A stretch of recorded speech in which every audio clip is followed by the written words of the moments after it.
Hello to Getting APIs to Work, and today we say hello to Adam DuVander of Every Developer. Hey Adam, how are you doing? Good. Thanks for having me.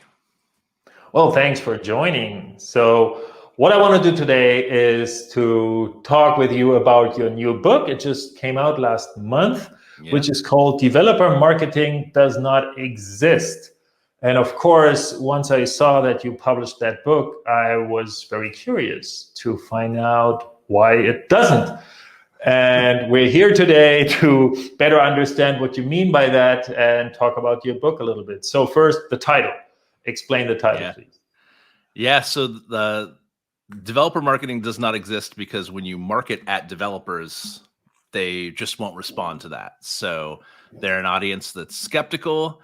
And so while there are developer marketers, if developer marketing doesn't exist, we have to figure out how to help them do their job. And that's what the book is about is being able to uh, educate and inspire instead of promote to developers. And and so for a lot of API providers, they want to reach developers, and even if some of those are internal, I think there's some things that we can talk about today to help them be able to frame an API in a way that helps a developer want to use it. I like the way how you put it, that there are people who are marketing at developers, but that there's not so much reception on the other side. And I think that's a good observation of the space. And that's the problem that, going back to my days as editor of programmable web, that I saw was people would announce their API and it was all kind of about what the API is and not sort of what it actually makes possible for developers. And so my job as the editor was to try to find the story, try to find out like what's the point here. And I kind of thought, isn't that sort of their job, right? Like, aren't they supposed to do that? And so that's how I ended up in the field I'm in now. Yeah. Now you turn that into a company, so Yeah. So that's a good sign, apparently, that this is necessary. And I think it's a very good. It's a good observation that sometimes I think APIs are a little bit too much reduced to just the interface, which of course is important, but then interface to what, right? And that part I think gets lost a little bit. And in the book, I think you do provide a nice overview. How would you call them? Tools or methods, or how would you call all these things that you talk about? Yeah, and I should say, given the programmable web backgrounds, most of the tools in my toolbox are content related. But so that's what a lot of what's in the book. But also that's what I've seen has been able to scale reaching developers. That there are absolutely places for events, and there's a chapter about events, and there are places for tools, and there's a chapter about tools. But a lot of it is kind of how can we take that knowledge that might be shared one-to-one, which is an important conversation. Being able to have a conversation with a developer is important. But then how can we take that and use that so that it can do the work one-to-many to be able to reach even more developers? So so a lot of it is focused on blog post type of content or guides, tutorials, sample apps, that kind of stuff. And how can you go from the developer marketing does not exist philosophy and apply it to those? I like it. Recently, I like my last thing that it's a small thing, but that I started telling companies is like just have an API of the month or API of the week, right? Have a little piece where like every week or every month, right? You just talk about an API and say, look, this is what we have. This is how it drives value for the organization. Maybe the next time you're doing something, maybe that's helpful, maybe that's not, but it kind of illustrates just the growing ecosystem of APIs that many organizations are trying to build. And sometimes I think the lack of uptake. I've seen that a fair bit in organizations, that there is certain frustration where internally there are at least some people who understand the value of APIs, who are building APIs, publishing APIs, and then they get frustrated that nobody uses them, so to speak, a little bit. But like, how, like, would you just say just grab into your toolbox and get some of these things out of there, and that'll fix things? Or any other thing that you also would recommend in those cases? Well, I think you need to understand the foundationally what it actually makes possible. What are the problems that a developer would have that the API solves? What's the value of it, as I know you've talked about. And one thing I like about that API of the week thing is, at that cadence, you really can't talk about just the technical details of the API, because it would be the same for for so many of them, right? Like, and that, like, I think that really illustrates well the kind of, when you look at a single API, you can get yourself talking about, is it RESTful? Is it GraphQL? The things that that matter at some point, like you say, it's an interface. But when you're looking at just one, those sorts of things pop out. But if you're talking about multiple like that, then it just really makes clear how inconsequential comparatively to what it actually unlocks for a business. And so that's a key initial piece, being able to know the use cases that someone would actually be attempting to solve when they use an API. And then once you have that, then you can say, what is the sort of, what are several blog posts versions of that? What is the conference talk that for a particular developer audience that would unlock, sort of like get that aha moment, that inspirational moment for them. You can kind of piece those together. And, I'm talking here a lot about reaching public developers, but that API of the week that you mentioned, that's an engineering team, and being able to get usage within an internal engineering team. And I think these same things can work. There's kind of a developer experience that we now expect from the likes of Stripe and Twilio. And because I always like to expand beyond those two, I like to throw Plaid in there now too. That's that way I'm not. Three. That's right. Yeah, the third one. But these developer experiences are being expected externally, and I think that there's some version of that, a pretty large subset that applies to internal companies as well. And why wouldn't you want to have your internal teams be more efficient? That is certainly true. On the other hand, I think sometimes, when you look at these, the big two, or maybe now the three, these are so unbelievably polished products that it's almost, unattainable to reach this level of perfection, I think. So sometimes I think it's almost like a little bit intimidating to look at those and say, it's like, we have just so many APIs. If we had infinite resources to polish every one of them, we would do that, but we don't. But the other thing I find interesting is, sometimes I'm wondering, why not just publish the API and kind of have a little number next to it that says how much revenue it was driving, right? Which in many cases would probably be hard to directly pin down. Right. Yeah.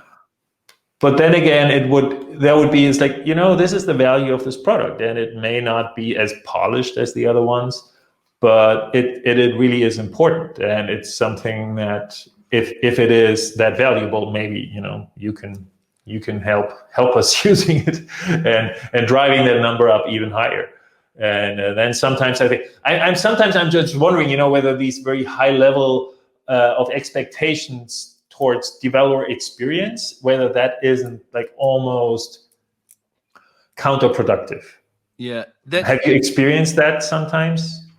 So I think it depends on the audience that you're wanting to reach. Certainly, it makes sense for the big three we've mentioned who directly want to attract developers, and there are an expanding number of APIs product companies that probably should at least use those developer experiences as a guiding light, right? But yeah, for others, there's kind of a group in the middle that I consider to be developer enabled, and so it's someone else will probably be discovering the solution, and it's a developer that still has to make it happen, and they still want to have a good experience. But a lot of the sort of in marketing terms, top of funnel type of activities would be directed toward a completely different audience, a non-technical audience. And so I think that that's where a lot of companies go wrong, is they think we have an API. An API is what makes this product happen, so we need to reach developers directly, but they're not actually solving a developer problem. They're solving more of a business problem. And so they need to yes, have a good developer experience once a developer comes to enable the product, but they don't need to do all of the things that that those big ones do. But that's so I mean, the first chapter in the book is developer experience, and that's intentional because I really do think it's foundational. And if someone's going to go and reach a bunch of developers, don't bring them to a terrible developer experience. Why put all that energy in getting people to something that where they're going to get lost? So I break it down into 13 criteria, and so there's definitely something there. So everyone doesn't have to do all 13, but you can definitely pick and choose a couple and prioritize based on the impact you think those would have, and also, I mean, your concept of the revenue that an API generates. If you're able to get to that level, even if it's like a gut check number, then you can prioritize based on that, right? Because if you have hundreds or thousands of APIs, yeah, you're not going to go through and stripify, all of those to have this amazing experience. But you could choose, say, getting started guides to be able to help someone kickstart, not just have to look at an API reference and figure out what's the order that I need to kind of make calls to create this, this use case that is the most common, right? And that could be done, as a guide, whether it's internal, or that's definitely when we work with companies to help them with their developer experience. That's very commonly where we look, is what is that sort of initial getting started, and is it truly a getting started? Is it kind of a let us tell you everything that we think you need to know about our API, which is not really helping someone move forward. It's that's very true. It's like with all products, right? But when the only thing that you get is like the reference manual, right? Yeah, it's like 600 pages reference manual. That's not a great way to get started with anything. It's useful, but not really as a beginner. So I think the first kind of the initial time to onboarding is like, how long does it take somebody to get a first response, basically, right? To make it work. I think that is definitely and then I'm sure that's one of your 13 things. Yeah, the getting started is one of the 13. Yeah, which is what enables that, or a lot of what enables that. Time to hello world. Another one that's in there would probably be having SDKs in a language that a developer uses, so that they can be able to just make the calls directly in their language. So that would enable someone to get started quicker too. That's an interesting one. I think we could have a whole episode just on this, right there. It seems to me there's different camps there, the non-SDKers and the SDKers. So you're an SDKer? And I think that you need to have it there for developers. So developers might choose to not be an SDKer, but to provide something that's, I mean, if you look at the Heroku experience, I often like to point to, and granted, they're not an API, but still it's focused around languages, and see the homepage of Heroku and you see the logo of the language that you know, and you know that they're going to have something for you there, right? And so it's kind of that providing something warm and fuzzy feel. Yeah, yes, I feel like exactly. home. Yep. Yeah.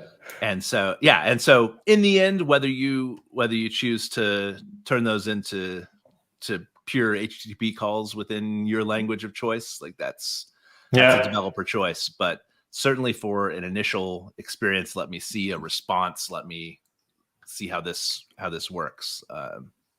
That can be a great way to see it. Yeah, I have to say now, I am an SDK person, but only if an SDK is optional, right? So I think the one thing that you also sometimes see is basically that it's like all you get is SDKs, and if you happen to be out of luck in terms of the warm and fuzzy logos that are listed, then it's like, well, this is not for you. And I think that is not great. Yeah, but that's a different level. Yeah, and that was, I mean, we dealt with that at Programmable Web in kind of the rise of iOS and lots of SDKs coming out trying to say they were APIs and be in our directory, and we had to kind of figure out what what is an API. I mean, you see that H1 in plenty of web pages, but like we had to actually determine what for us was counted as an API essentially, and and something that you can freely use as a freely, not in payment terms, but in you determine how you access it. Like that's the huge value of an API is that it's not tied to a language, which might sound like that I'm saying no to SDKs, but I like the way you put it with it. It's optional, right? But yeah.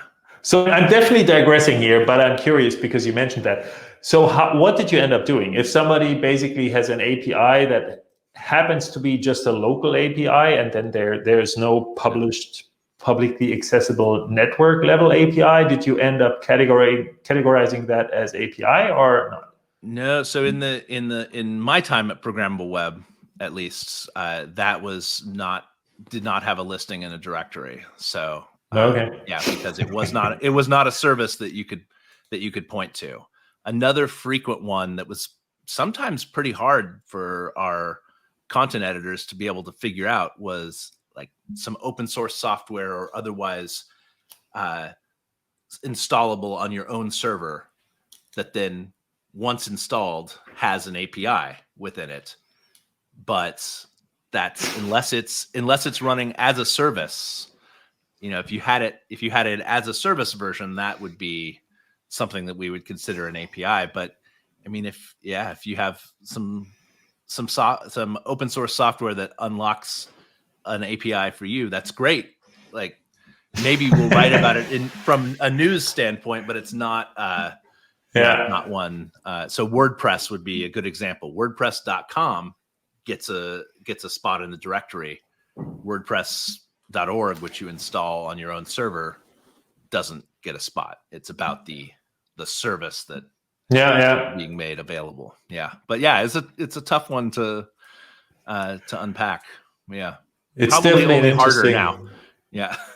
I guess so. But there's definitely kind of a fundamental difference, right? Whether it's just a specification or a service. I think that is an interesting part there. So if you look, come back to your book, if you look at those things that you're listing kind of a whole bunch of things that organizations could do when it comes to, let's say, marketing APIs. Okay. Yeah.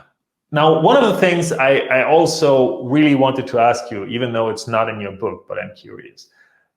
I also talk to a lot of organizations where one of the main problems is not so much that we can't market our APIs, but also we don't have enough people who kind of buy into the API idea and produce them.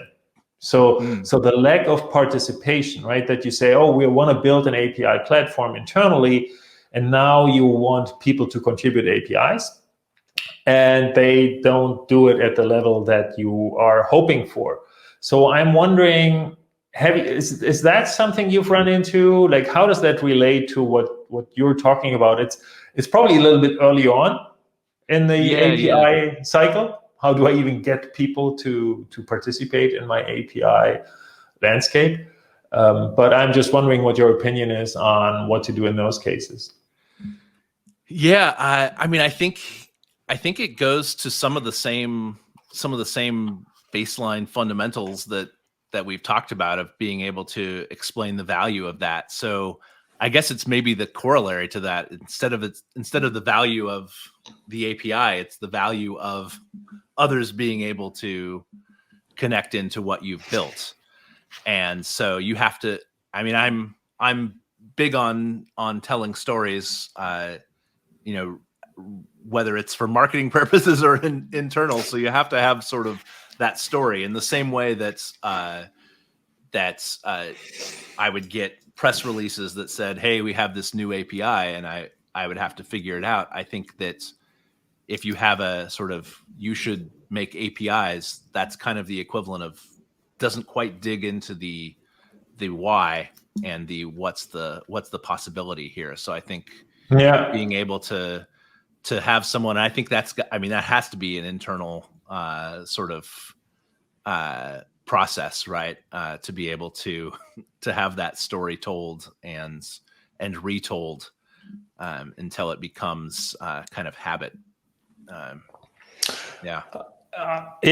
think I like that way of thinking. It's like it's also about the value. It's not about the value of a specific API. It's just about the value of having APIs at all, right? Yeah. Like, oh, you know what, people, APIs are kind of important nowadays.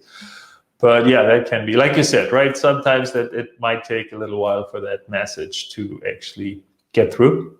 But yeah, none of these things work. I think that's a great reminder, though, for people like you and I who have been watching this for a while and think that sort of some of those, some of those things, like having APIs at all, are even a question, right? Like that there are people, there are organizations and engineers in kind of every stage of this growth, and likely at those companies that are having difficulty, there's lots of engineers who really want to push for that also. So maybe another tip would be finding that group that can kind of help set some of that story together, put those pieces together, be able to show, look what this group did when we were able to have our APIs available. Yeah, I like that a lot. I call that finding willing co-conspirators. Like find somebody in the organization who is actually into that API stuff, make stuff happen, right? And then talk about it, right? Yeah. And say, look, this year generated X, and that was good. So let's do more of that. Yeah. And if you're a group of co-conspirators, you have to come up with a really good name for yourselves too. So that'll take a while to get that creative name for your group, right? Yeah, I guess so. Yeah, names are always naming is tough. Naming is tough and important. It matters a lot. Yeah, you're very right. Okay, so I think it's just interesting that how much time, like you and I, we've spent so much time in the API space, and it's still something where it feels like, yeah, we still have quite a bit of time to go until we are not necessary anymore. I think we still have a lot of life in us in that space. But it's good to see, I think, that you have tried to dig into that a little bit more systematically. I really like kind of the list of things you've created there. Any last words of wisdom for people who are interested in developer marketing, who may not be happy with how it works for them, and what they could take away from your book? Yeah, I think it's sort of getting into that mindset, which is really what the title is about. Is it's inspired by the Matrix, where the spoon boy bends the spoon and says there is no spoon. So in much the same way, there is no developer marketing. So developer marketing does not exist, but but there's still actions you can take to be able to get the effects that you're looking for. And so, I think whether someone's trying to spread the message inside their company or definitely trying to reach developers directly, there are lessons within the book that they can take away and bring to their co-conspirators to be able to, get just the one or two things to be able to start with to improve the developer experience and improve their APIs for developers. Yeah. Good closing words. And now you've put my mind onto a really bad trajectory. Now I thought about my next, I don't know, presentation, whatever. It's like, there is no API. That's right. Yeah. That could be our next thing, right? It's all about value. You make value flow. Right. There is no API. I like it. Who knows, right? That's okay. Adam, thanks so much for joining. This was a lot of fun. If you're interested in developer marketing, if you have an API program, if you want to get APIs being used more, check out Adam's book. Adam, thanks for joining, and I'm really looking forward to talk to you next time. Yeah, thanks for having me.